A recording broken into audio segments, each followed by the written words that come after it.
Hello, welcome to my channel. My name is Amanda and this is Birch and Lily, where I usually talk about all of the knitting and cross stitch and crafty goodness that I have been working on over the past couple weeks. Today is a little bit of a different video. I am going to show you my absolute favorite cast on for socks. This is the German twisted cast on. It gives a ton of stretch to your cuff cast on a sock or a mitten, and it actually looks really pretty as well. So obviously I'm not going to be knitting socks today because that does make it a little bit hard for you guys to see what I'm doing because the yarn is so fine. So I do have a ball of DK weight yarn here, and I also have a larger pair of needles, of course. These are Chiaogu US 5 or 3.75 millimeter needles, and these are the red lace circular needles. These are some of my favorite needles. I almost exclusively use Chiaogu. They're very reasonably priced and the cable is nice and flexible. So we might as well jump on into the German twisted cast on. So the first thing that we're going to do is figure out how much yarn we need for our cast on. One of the favorite ways that I have been taught is to take your needle and take some yarn, and we're just going to wrap it around probably 10 times just to figure out about how much yarn we're going to need for 10 stitches. So 1, 2, 3, 4, 5, 6, 7, 8, 9, 10. And pinch it right there where I ended and pull it off. So we'll say we need about that much yarn for 10 stitches. Let's say we were going to cast on 20. I would then take this and fold it over, find where the end is on this yarn, grab it there. Now we have enough for 20, and I always like to add just a little bit extra just in case, especially with a German twisted cast on, as it does use a little bit extra yarn compared to other cast ons. So to get started, if you don't know how to do a slip knot already, I will show you quickly. What you're going to want to do is make a loop, and this is your tail end of yarn where it ends here, and this is your working yarn. You want the working yarn to be on top of the loop. Then you're going to hold on to that working yarn, push it under and through your loop. You're almost making a little pretzel shape in a way, but you're going to go under and through and then pull it tight and you have a slip knot. I can show that one more time.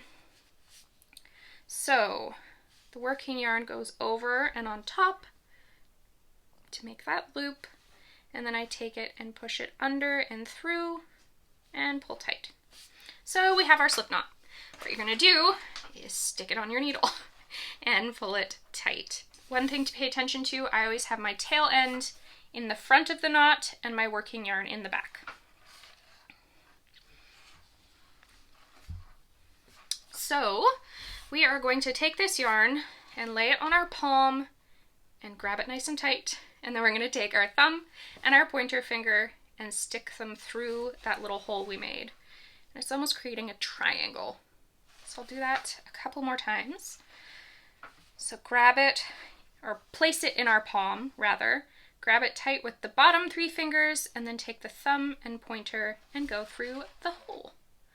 And that is how we're going to start. Okay, so let's do the German twisted cast on.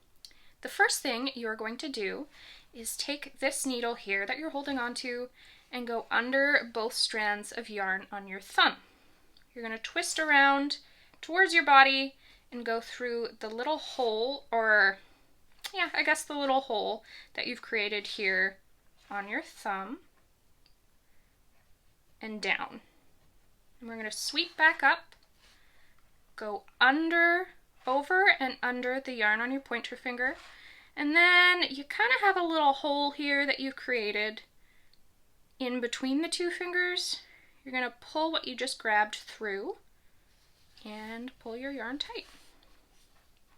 Now, of course, I'm going to do that a couple more times because it's always really confusing. Okay, let's do it again. So we're going to go under both of these, twist up, go through that hole on the thumb, up, under this one, and through this little hole right here. That part is always a little confusing.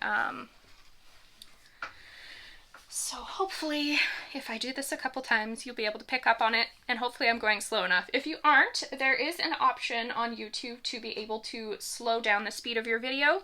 If this is a little bit too fast for you, I would highly recommend doing that, because I can only go so slow before I completely do it wrong myself. Okay, so taking your needle under both of these, up and through this hole here, I'm going to swing around, over and under on the pointer finger, and then you almost have to like push your thumb down to get back to this hole here, because you want to go through the underside of it. So we're not going through here, we're going through here. And pull tight. And again, we have made our little triangle diamond shaped thing. And we're going to go under both on the thumb, down and through this hole, back up, over and under on the pointer finger, and down through this hole. And pull tight. Okay, one more time. Probably more, because I know how long this took me to catch on to. Got our needle. Go under both on the thumb, up and through this hole here, around and over and under on the pointer, and back through the hole. Now if I stop right here, you can kind of see what hole you're going through. So I've grabbed the pointer finger yarn, I go pop through here, and I'm in that little hole. Once again, under both on the thumb, down through this hole right here. So I'm going up, and doing that is what kind of catches that hole. So under both on there, up and through, over to the pointer, grab him, and then down through this hole here. Under both, through, over to the pointer finger, and down through this one. Under, pointer, down. Under, over, pointer, down. Under, over, pointer, down. Under, over, pointer, down. And here is a couple stitches of the German twisted cast on. If you look at the underside of it, and I do not have, of course I didn't think about having a long tail cast on here to show you the difference, but it creates this really pretty ridge of purl bumps along the back side of your cast on, and along the front as well. I don't know, it's just a very pretty cast on is the best way to put it. And like I said, it gives you lots of extra stretch for casting on a pair of socks, mittens, something like that. So that is how you do the German twisted cast on. You would cast on obviously as many stitches as you need for whatever project you're doing. The slip knot does count as your first stitch, and you are good to go.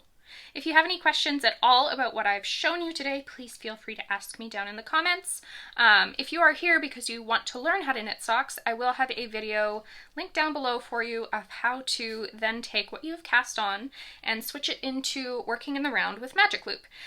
So if you're interested in that, be sure to check out the description down below and I will have that linked for you. But anyways, if you liked what you saw today, if I helped you out, please consider subscribing and hitting the like button, and I will see you all next time. Bye!